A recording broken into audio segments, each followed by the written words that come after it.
It's 104.3 Now FM, Vegas' hit music channel. It's your midday getaway. We got a getaway guest with us. BØRNS, sir, thank you for stopping in. What's going on? How's Vegas treating you so far? Pretty good so far. All right. You're awake and you're live and you're in studio, so that's a good thing. Yeah, I had some killing sushi last night. Okay. Do you get a lot of chances to come out and visit and play at all, or? Here and there, I feel like. I'm not saying play music. I'm like, play Vegas. Right. Oh man. I never really take any leisure trips out here, but I was out here for Life is Beautiful. Yep. I feel like that might have been the last time. Okay. Back in September. A lot hotter. Yeah. That's yeah, true. That was a fun show. That was really a great festival. Did you get to spend a lot of time in Vegas that time, or was it just during the festival you played and then had to get out and get on to something else? Yeah, we were kind of jumping around, doing some promo and stuff. Okay. Playing some acoustic sessions, but didn't really do too much indulging. Okay. Yeah. Did now? I mean, with Vegas being known for its magic too, apparently right. You have a background in magic as well besides music. Yeah. I mean, I used to fantasize as a kid about having my own show at the Mirage. Okay. In a weird way, I don't know. Maybe it was just because I was just like mystified by those larger acts. But yeah, I used to have a kind of a magic gig when I was a younger dude.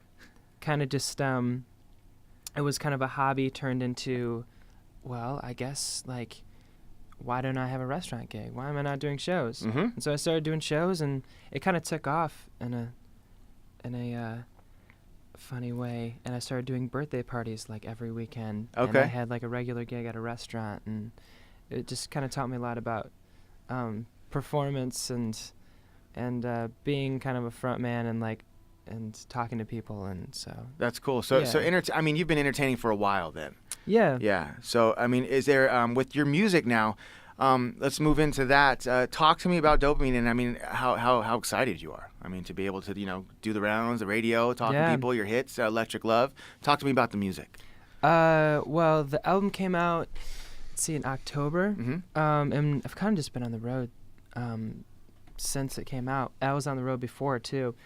So the album came together pretty quickly. I had a couple months to really focus on that body of work, and it was kind of the quickest body of work I've ever put together, because I've never had deadlines like that while being on the road, So it was it was a lot of just first instincts, Yeah. Can't second guess too much, but I was still approving mixes and masters and everything while on the road and designing artwork and everything. So okay. So it's definitely a labor of love, but it feels good to be out, and we've done a lot of touring since then, and I've been to Europe a few times doing some tours over there, and just getting ready to do festivals now. So you're originally from Michigan, right? Yeah. And I think you spent time in New York and LA. Well, you're in LA now. Yeah. And you just said that you've been able to travel to Europe. What are some of the coolest spots that you've been able to visit, and something that just you definitely want to get back to and play? Yeah. And you can't say Vegas. That's off the list. Well, I mean, of course, yeah, we just did a tour with Halsey in Europe, and that was really fun. Have you been there before the tour? Or? Yeah, a few times. Okay. We've done a few tours there and promo runs and stuff. But let's see. Love Amsterdam. The Netherlands are just all right. So fun. Do you enjoy the travel? Do you enjoy the touring? Do you enjoy that part of what doing what you do? Yeah, absolutely. Okay. That's kind of the payoff. It's like crafting this, body of work with the intention. I always, especially with this particular album, I had never been touring that much ever. So I really had a pretty clear mental picture of how I wanted to present it in a live way. So then, so it's nice to see it actually come to fruition. When you hear your name BØRNS, people may, the band, they might think of a group, but it's really, Garrett Borns, and that's how you cut it off. And it's nice to, have that last name. It's very fitting for you. Yeah. What, how many people are you traveling with? What kind of group what kind of, how many guys, girls that you touring with? It's 2 guys and 2 girls. Okay. Just a, you know, pretty standard rock band format. You guys been working together for a while? Yeah, we've been together. There's been a few different people kind of Mm-hmm. going in and out, but I've been touring with this band for about like a year and a half, I think, something like that. Okay. So yeah, maybe 2 years. Yeah. All right. Yeah. Do you get to watch a lot of TV? No. None. So no HBO. No. No. Because I like your style. And, you know, being able to do some stuff on you and getting to, you know, research where, you know, what kind of stuff that you got your style from. I know in your bio it says, it brings up Playboy magazine, the 60s, the 70s, Right. and that kind of stuff. Yeah. There's a new show on HBO called Vinyl. So when I saw your pictures Right. and doing some stuff, I'm like, dang, this kid looks like he just can, you know, easily just come out of that show. Yeah. What made you, you know, gravitate to that? What made you look at that style and that kind of, you know, that era and bring it back? Yeah.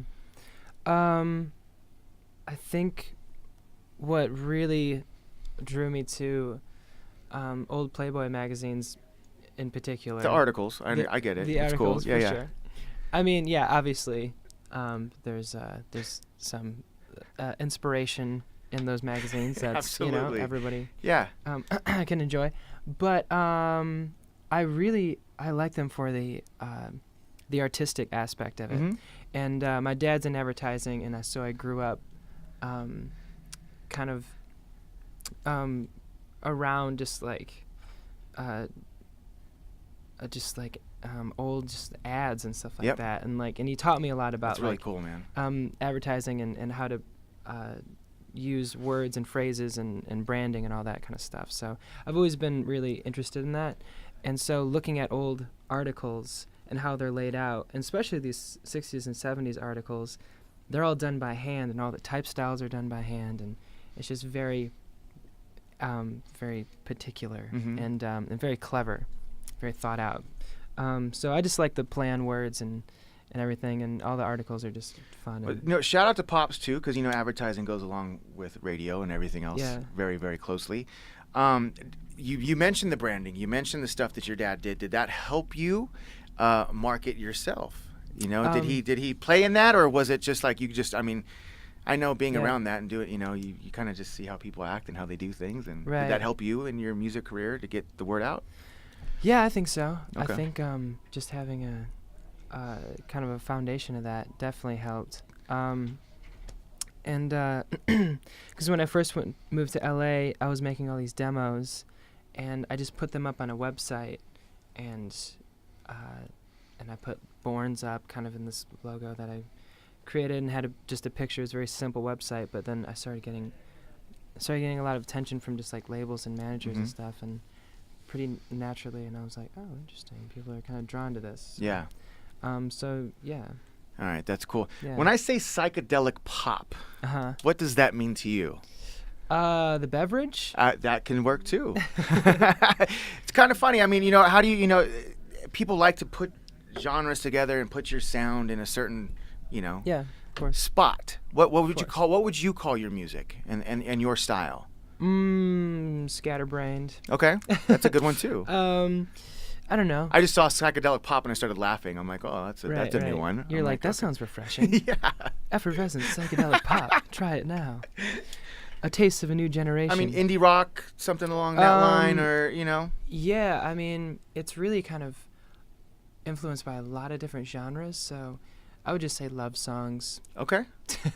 But I'd really like kind of creating a world with this music, something that you can kind of just live in when you put your headphones on. Yeah. Sort of a new school serenade, you know what I mean? Okay. 'Cause it has a lot of like elements of older music that I really like just the harmonies and the even the melodies and chord progressions and stuff are very much inspired by the Beach Boys and like the Bee Gees and